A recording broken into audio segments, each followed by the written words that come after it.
안녕하십니까, 전은석입니다. 자, 추석 이후에 부동산 시장 전망에 대해서 한번 말씀드리겠습니다. 자, 규제는 상승 억제보다는 투자 타이밍을 만들어준다. 굉장히 좋은 말이고요. 지금까지 이렇게 해왔습니다. 그리고 많은 사람들이 관망을 하려고 하는데 그러다간 큰일 납니다. 제가 장담합니다. 저랑 내기하셔도 좋습니다. 지금 규제가 예고되고 있기는 하지만 이 예고된 규제가 왜 나왔는지를 아셔야 돼요. 거기에 대해서 설명을 드릴 거고요.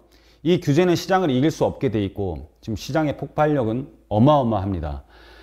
모든 지금 자산시장이 랠리를 시작을 했고요. 부동산 시장도 마찬가지예요. 규제를 한다고 하지만 1등이 너무 달리고 있습니다. 청담동 재건축한 아파트들이 다 입주를 지금 하고 있고요. 그리고 조금 있으면 잠실에 한강변에 지금 아파트 르엘이 또 입주를 앞두고 있습니다. 또 한 번의 랠리가 시작될 게 뻔하고요. 그 아파트들이 가격들이 오르면서 재건축을 두고 있는 1등 대장주 우리나라 현대아파트가 계속 최고가를 경신을 하고 있기 때문에 1등이 안 죽고 계속 달리고 있기 때문에 나머지 2등, 3등도 계속 추가적으로 따라가고 있습니다. 갭매우기를 계속하고 있고 나도 오른다 너만 오르냐라는 심리로 계속들 가격을 형성하고 있고 나머지 자산시장들에서 번 돈들이 다시 한번 부동산에 유입될 준비를 하고 있습니다. 통화가치 하락이 너무너무 심합니다. 그런데 부동산 가격이 떨어질 거라는 생각을 하신다면 큰 오산입니다. 거기에 대해서 오늘 설명을 해드리도록 하겠습니다.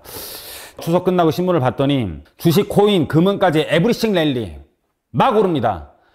모든 자산시장이 오르는데 과연 부동산 규제를 한다라고 해서 이 오른 돈들이 규제를 한다고 해서 가격이 떨어질까요? 연휴 끝 코스피 반도체 랠리에 쏠린 눈. 오늘 삼성전자는 하루에 6%가 넘게 올랐습니다. 여러분들 1년에 지금 은행에 맡겨놓으면 얼마 주죠? 2점 몇 %, 2.5% 줍니까?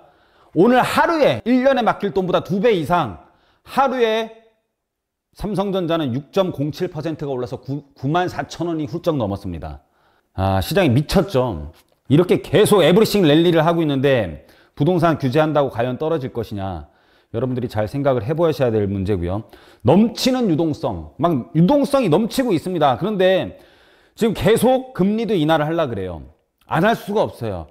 넘치는 유동성이 있음에도 불구하고 지금 경기가 사실상 그렇게 좋지 않기 때문에 금리는 내릴 수밖에 없는 상황이에요.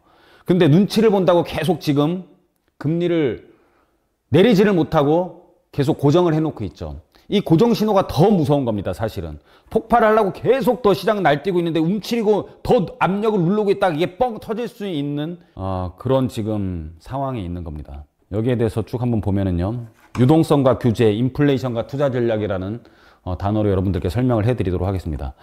자산시장 유동성 흐름을 보면은 삼성전자 94,000원을 넘었고요. 비트코인 1억 8천에 지금 가깝게 가고 있습니다. 이거는 뭐냐면 유동성 회복 신호라고 보여져요. 글로벌 금리 기대 인하, 통화량 M2는 뭐냐면 당장 쓸 수 있는 돈과 뭐 저금해 있는 돈 두 개를 합하면 되는데 이것들이 계속 증가세로 전환을 하고 있어요.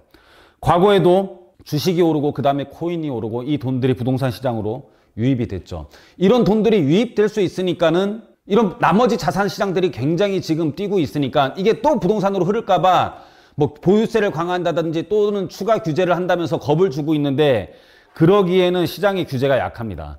그래서 정부 추석 이후 추가 규제 가능성을 시사를 했어요. 뭐 여러 가지 보유세까지 강화를 한다고 하는데 규제는 거래 둔화를 시킬 수는 있죠. 왜냐하면 좀 위축은 만드는 거예요. 그런데 그렇게 되면 시장 공급도 안 일어나요. 계속 거래를 규제하고 있는데 민간 공급이 안 일어납니다. 그러니까 계속 LH가 공급을 하겠다 외치는 거예요. 근데 LH가 공급하는데 한계가 있고 LH 공급 좋아하는 사람이 몇 명이나 되며 이런 자산이 많은 사람들에 대해서는 그 LH 이런 공급을 그렇게 좋아하진 않잖아요. 민간 공급이 일어나줘야 되는데 규제를 하다 보면 민간 공급이 안 일어나니까 당연히 공급은 부족할 수밖에 없죠. 그리고 유동성 흐름이 규제보다 훨씬 더 강할 가능성이 높아요. 시장의 모든 게 랠리가 지금 하고 있습니다. 모든 자산시장이 랠리예요. 그러니까는 규제보다는 에브리싱 랠리가 하는데 규제가 어떻게 모든 것을 이길 수 있냐라는 거죠.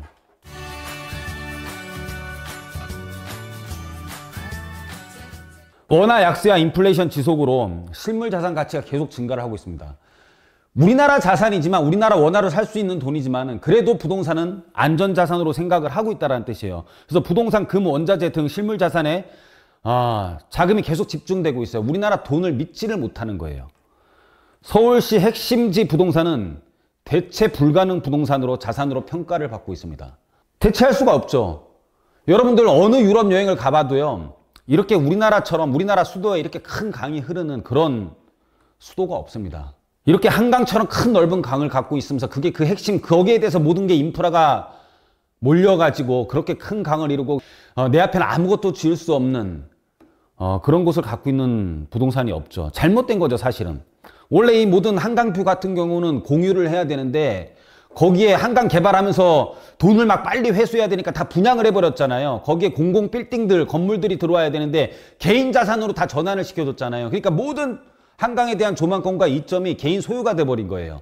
그러다 보니까는 대체 불가능 자산으로 한강형 부동산은 계속 뛰고 있는데 지금 거기에 대해서 시장이 너무 좋다라는 거죠. 청담동 한강변에 입주를 하고 있고 계속 점핑을 하고 있고 잠실까지 입주를 할 예정이고 얘네들이 계속 오르다 보니까는 앞으로 재건축할 압구정동 현대아파트, 한양아파트, 미성아파트는 나는 더 올라야 돼. 막 계속 올라가고 있고 자산가들은 거기에 대해서 야, 이제라도 못 잡으면 안 된다. 막 120억을 주면서 계속 사고 있는 거죠.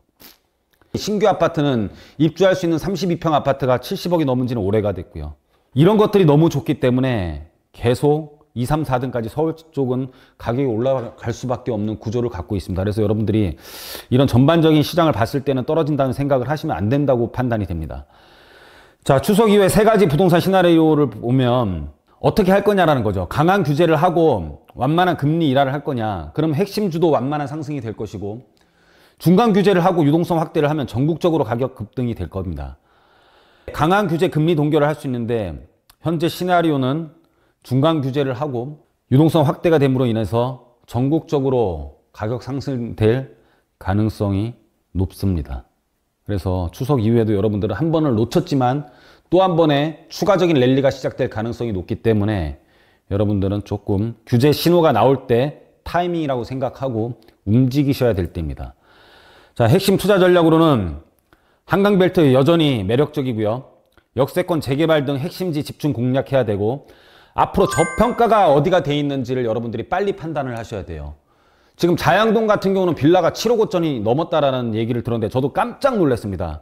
제가 자양동에서 가장 많은 빌라를 공급한 사람 중에 하나인데 저는 좀 어깨춤에서 빠졌는데 계속 추가적인 지금 상승이 이어지면서 신축 빌라가 7억 5천이 넘었습니다. 저희 회사에서는 저평가되어 있는 빌라 4억대, 5억대를 준비하고 있어요.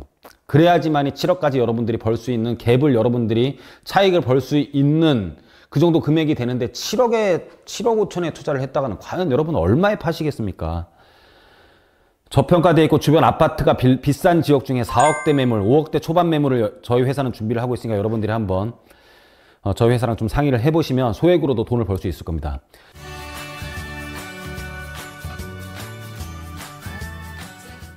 규제 시기는 매수 타이밍이 되는 경우가 많고요.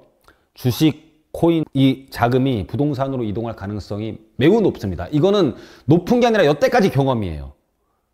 그런데 규제를 하는 것보다 이 움직임이 훨씬 더 클 가능성이 높다는 것을 의미하는 겁니다. 결론을 말씀드리면 규제할 거예요. 왜냐하면 너무 지금 자산시장이 랠리가 이어지고 있으니까 이 돈이 부동산으로 올 게 뻔하니까 규제를 선제적으로 할 수밖에 없습니다. 그런데 장기 상승세는 계속 유지될 거예요. 유동성 확대되고 인플레이션 계속 뭐 어쩔 수 없는 거예요. 실물자산 재평가가 될 거고 지금은 고점이 아니라 선점을 해야 되는 겁니다. 또 한 번의 랠리가 일어날 가능성이 굉장히 높습니다. 추석 이후에. 규제는 상승 억제보다 타이밍을 만들어줄 뿐입니다. 자, 오늘 강의는 여기서 마칠 테니까 여러분들 잘 생각해 보시고 그래도 불안하시면 저희랑 상의하셔서 꼭 투자에 성공하시길 바랍니다. 자, 오늘 강의는 여기서 마치도록 하겠습니다. 감사합니다.